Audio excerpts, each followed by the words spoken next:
Hello, everybody. Thank you so much for joining us for the Let Me Introduce You podcast. I am Jen. This is Adarian. This is podcast number 20. That means you can almost listen to a half a year's worth of podcasts if you listen to one each week with us. Isn't that amazing? Wow. I know. It's been a lot of podcasts. A lot of podcasts. A lot of podcasts. Today, we're talking about what is the core. So I thought it would be useful to look up. What are you talking about? That's what we're talking about. Okay. So I thought it would be useful to pull up the definition of core. Okay. Yeah, go ahead and explain it to them. Okay. So pull up the definition of core from some scientific paper. And what this particular paper said, which is the paper on core stability for injury prevention, is that the functional core anatomy refers to the lumbopelvic hip complex. It's a three-dimensional space with muscular boundaries, specifically the diaphragm above, so superior, the abdominal and oblique muscles, which are in front and to the side, your paraspinal and gluteal muscles behind you, and your pelvic floor and hip girdle muscles, which are inferior. Now, there's lots of things we could say about this particular definition to begin with, but do you have any thoughts on that particular definition of core? Yeah, what is it? I mean, what's okay, you have this area to define boundaries of this area. Yes. You know, and if that's the defined area of, say, where this pressure resides. Yes. Okay, I'll take it. Okay. You know, but what is the course? What is the course supposed to do for you? Well, so this is the big thing. What does it do? And everybody's talking about core stability, which if we contrast that with the definition of the torso, which is the human body apart from the head, neck, and legs. Yeah. I mean, that covers a whole lot more space, but it also covers a whole lot more functional area, right? Yeah. But still, I mean, okay. But still, what? If we talk about the core of something, yes, you know, core of something, you know, yes, the core of a business, mm-hmm. You know, what would that word mean at that point in time? The center, right? Center. Yeah. So we go that way with the body, you know, mm-hmm. We have to go, okay, where's the center? I think that's where everything comes in at. Where's really the center at? Well, the center of mass is typically 2 fingers beneath the belly button, like right around your sacral, like your S2 joint, right? So yeah. Now, once again, center of mass, what does that mean? That's pretty specific. It's the center of your weight when you're perfectly even, right? You're gonna have to look it up. I don't think that's it, but okay. Okay, you know, so I think the center of mass is supposed to be, and like I said, we have to look up to see. But I think it's supposed to be that point where if you stuck a pencil through you, mm-hmm. Yeah, you're centered, but that's where you would rotate through. Oh, okay, got it. That's the point that everything's rotating around, and I think that's where it goes off at. Which is different than center of gravity. You know, well, they try to make them the same thing.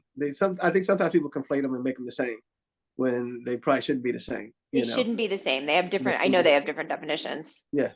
So, but the whole thing about it is this here. You know, let's say, I think what people leave out is that definition may, and I don't think it's going to work that way either. Because like anything else, if I take a pencil, if we lay ourselves straight out, right? You know, and we said okay. And we lay like we take a pencil and put it on our finger to balance it. Mm-hmm. You know, which end where would it be up towards the shoulders more, or would it be more towards the low back region where you would balance it? Well, and that depends a lot on how how stiff you make yourself, right? Well, you could let's say we're stiff as a board. Okay. We're stiff as a board. Okay. So now where would the weight in the body be? Would it be more towards the shoulders or more towards so where's the center? See what I'm saying? Where's the center going to be at? Now, yeah. The only one problem I find is this here. The only one problem I find is this here, is that we're not stiff as a board. We're not. No, exactly. So where's the center of mass once you fold, once you bend? And it shifts. It shifts. Or if you have one arm out and you're compressed in one side, you know. Yeah, things change, you know. Yeah.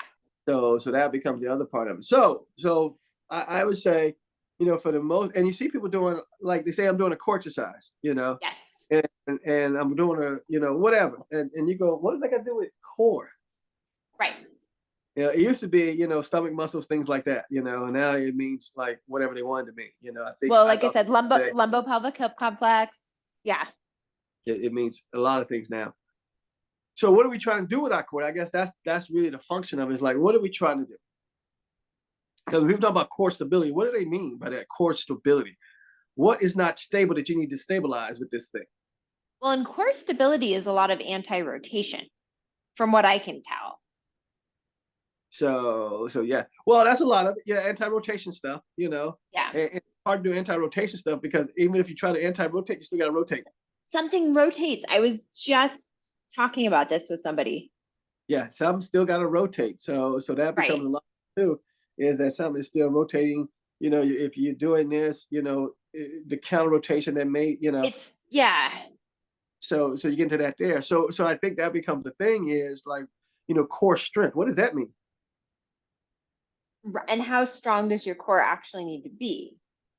Yeah. Well, how strong is it in the first place? Right. And then it's increasing the strength gives me what? Right. You know, what is it going to do to increase my core strength? Yeah. Yeah.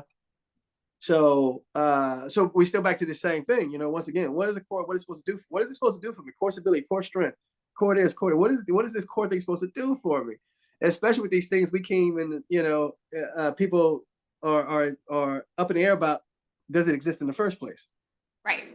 You know, I mean, because it used to be you have a weak core. What does that mean? You have a weak core. What does that mean? Well, and it's super interesting because you look at like sprinters, for instance, and they have very well-defined abdominals. And I think a lot of that's just from running, which is a hugely rotational exercise, right? Well, you got to look at two things. You know, well, if you look at those guys, one is diet. Well, right. That, yeah. I mean, half is just they have low body fat. Yeah. You know, and most of them would have fat on that abdominal area. They just don't have it. Right. So then we see this other area. We see this, and so do they have a defined area? I don't know if they have a defined area. I just know they have low body fat in that area. Yeah. You know, and so we see, like I said, a lot of sprinters, a lot of people. You can see, you know, really good muscle definitions. You can see in their legs. You can see where the lines split up, all this kind of stuff. That's just because, you know, at the same time, diet is half of it. Yeah. But people represent that as, ooh, look at that core there. No, that's diet. You know, that's like a long time ago. When I was in college, you know, it was my second year at Chico State, and we had a bunch of new recruits come in. And these guys were like cut up. They had the six packs, they had everything, right? I said, well, we're gonna find out really fast. Either those muscles are functional or they starving. I don't know which one yet. We're gonna find out which one it is. You know, do those things actually work, or is it because they don't eat? I don't know, but we're gonna find out. So that becomes a lot of it too. You know, even like people introduce back pain because of weak core or something like that. You know, but once again, you know, how's the core even help me move? Right. How's the core help me do anything? Mm-hmm. Becomes what the questions I would ask, you know, when somebody says, you know, and especially when most of the core exercises are doing nothing but standing still. Well, that's the crazy part. You know, so yeah, that's the crazy part. I mean, you look at it as standing still, and if you go back to the old days, because we don't do sit-ups, and sit-ups used to be the major core, and then planks, and then you know, now we have bird dog and dying bugs, and yeah, you know, and I look at somebody laying on their back like, how's that core? Right. You know, so that's it. So now if I get up and run, jump, whatever the case may be, how's my core help me run? How's my core help me jump? How's my core help me shoot the basketball? How's my core help me bowl? How's my core help me do this backflip? How's it help me do all these things that people are talking about? Because I don't know what gymnasts, you know, like I said, if we look at a gymnast, what core exercises y'all do? Right. If we look at a ballet, what core exercise you do? Mm-hmm. You know, if we look at a NBA basketball, what core exercise you do? We look at all these, what core, you know, Even like a swimmer, like what do they do? What core exercise do they do? Swimming enough of it, you know? Yeah. So it becomes an interesting proposition to say, you know, what really is core and what does it do for me? Well, and that goes back to, and this is why I think the word torso is useful, because in like the torso compresses and expands. Yeah. And that creates input, and that can really help you move in whatever way you're trying to move, right? Yeah, no, and yeah. Yeah. Because you know, that's like watching the cheetah run. You know, when we did the video of the cheetah Right. and the greyhound, right? And people talking about the flexibility of the spine of a cheetah and how that helps it move. And you go, no, because what do you see? You see that what? The spine was straight and stiff when the legs are pushing it forward. Mm-hmm. And then it moved out of the way, then it moved back into position, so it get pushed forward again. Move out of the way, move back into position, get you know. So was it core moving out of position, then moving back into position again? Was that its core working? Well, I think it was the core was responding to the legs, right? Right. And then we see the greyhound where his head was doing all the bobbing and weaving. Yes. And his spine was more flexible than the cheetah spine. Yeah. You know, but it can't run as fast as the right. You know. So then we look at something like a gorilla, you know, which is has a very stiff torso. Like it got armor plates there. You know. Yeah. And it waddles when it walks. It does, Yeah. you know. So you know, and then we see these other animals, you know, like a cheetah belly hangs. This animal belly hangs. Even a gorilla belly hangs. You know. Yeah. So and I think that's one of the things I always tell people is let your belly hang. Mm-hmm. You know, don't pull it in. Let your belly hang. So if you let your belly hang, what's your core doing for you now? You know. But I think I think with the pelvic floor, I think the pelvic floor should be the core. That's what I'm just going to say. Well, and the definition I said, I referenced the pelvic floor was one aspect of the core. So, yeah, I think it controls the whole situation. I mean, it certainly navigates the pressure. So, yeah. Well, let's go. There's two ways. Let's go two cores. Let's go multifidus core, torso, pelvic floor core. I could see that. You know, that's what I was. You know, so and then it's like, how do I coordinate these two things? Would become the next. You know, but once again, you know, you can move around without your pelvic floor. You move around without your multifidus. So once again, what do I need this thing for? Yeah. And we tell people at times, if you want to do this, go ahead and use these two things here. But if you're not doing it, if you're just walking, if I'm just walking around, what do I need this thing for? You know, if I'm just average Joe, do I really need this? You know? Well, you might need it when you go to do something that's a little more physically demanding. Like if you're going to, I don't know, go clean your gutters or something, it might be useful to help set your pelvic floor before you do that action. So you don't fall off the ladder? Yeah, exactly. Exactly. I'm going to root myself to this ladder so I don't fall. Yeah. You know, like that. It allowed me to reach out and everything. I just cleaned my gutters a couple of weeks ago because it was terrible. It was terrible. It was terrible. Man. I'm like, it's the time of year. Yeah, this thing's growing up in here, man. All this. So yeah, I personally, I think it's a word that we should be doing away with. I agree.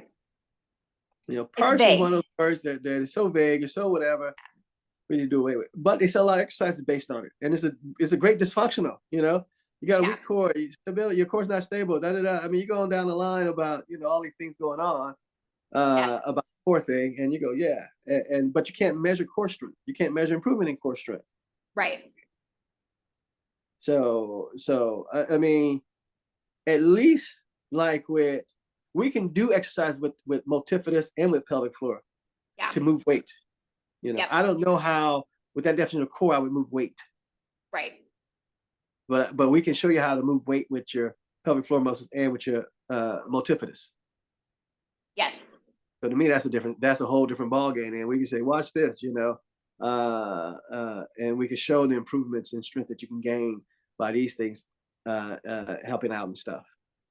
Well, and as we've discussed before, it kind of creates a foundation for like this butterfly effect so that everything can work better around it. Right.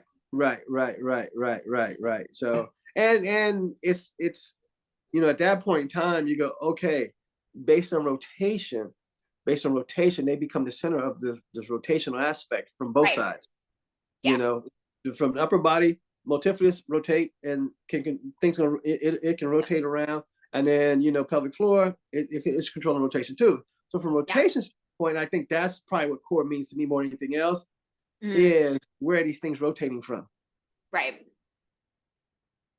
I think that becomes the part of where are these things rotating from. Yeah.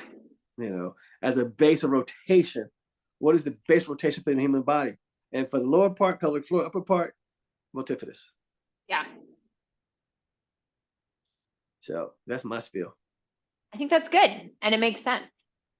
Because the funny thing is you actually don't want to lock everything down. I mean, that's right. If you lock everything down, which is what all these anti-rotation exercises teach, then that's not going to serve you when you go to move. Well, also too, the other part too, we get into these things called perpendicular and parallel. We can pair them up. We can make one to perpendicular and one to parallel, you know? And so we get the force and we get the torque. The other part too is I can use both of them to create input, to create a greater output. Right. For instance, when running, I can use my pelvic floor to push behind me, which creates a backwards resistance, which means I can now put greater effort into going forward, more output into going forward. Right. I think that becomes a better use of things, of a core. Then I'm just going to stiffen up and try not to move and be stable and things like that. Even if I jump off of something, if I jump off the land, I can use the multifidus and the pelvic floor to actually stick that landing and hold me down, versus squeezing together. So, and you can still breathe, you can still breathe and everything. Right. It doesn't restrict anything. Yeah. That's what I would go with. All right. So there you have it, everybody. Just a different way of thinking about core for the day. As always. As always. Hey, that's why I got to say it. Goodbye, Yellow Brick Road. Goodbye, Yellow Brick Road. Adarian is changing the name of the Biomechanics Movement Summit to Goodbye, Yellow Brick Road, but not until after the first Biomechanics Movement Summit, which is January 12th through 13th in Las Vegas at Mandalay Bay. Yeah. Mandalay Bay. Registration's open. It's going to be fun. 5 people presenting. I think 5 eclectic people. Yeah, it's you won't find anything like this anywhere else that I know of. Firsthand. You get to interact and learn firsthand. Yeah. This is not like a big stage performance or anything like that. You get to interact and be there firsthand, questions firsthand, from many different perspectives. Yes. So yeah. I think it's gonna be cool. It'll be fun. And then we got Amsterdam coming up. We've got Amsterdam in April. So if you're listening to this and you are in Europe, consider popping over and joining us. Registration on that just opened up as well. Look, she always sells it short. Even if you're not in Europe, if you're in Africa, if you're in the US, if you're in South America, if you're in Australia, Greenland, Iceland, I don't care. North Pole, South Pole. Join us in Amsterdam. And again, there will be 3 of us. So you get, a very different. It's a nice little retreat. Nice little retreat. Nice little retreat. You can stay where we're staying, and it's all inclusive, or you can stay someplace else and then come join us for a session or anything like that. You can also drop in a la carte for sessions and things like that. Yes. Yeah, exactly. So that's it. That's it. That's it. And if you want to learn more about the pelvic floor, we have a pelvic floor course that is up. You and can running. Work through it at your own pace. Yep. And if anybody wants to hire us to consult about the pelvic, any coaches out there, any professional sports team, any college women's team, any male coaches coaching females, any of those folks out there that want to really understand pelvic floor and movement and performance and how to coach females based on pelvic floor, which is different than the men's pelvic floor, call us. There you go. That's our sales pitch for the week as well. We'll be back soon with another episode. And as always, if you have any questions or anything you want us to cover on here, feel free to reach out, shoot us a DM. Thanks, everybody.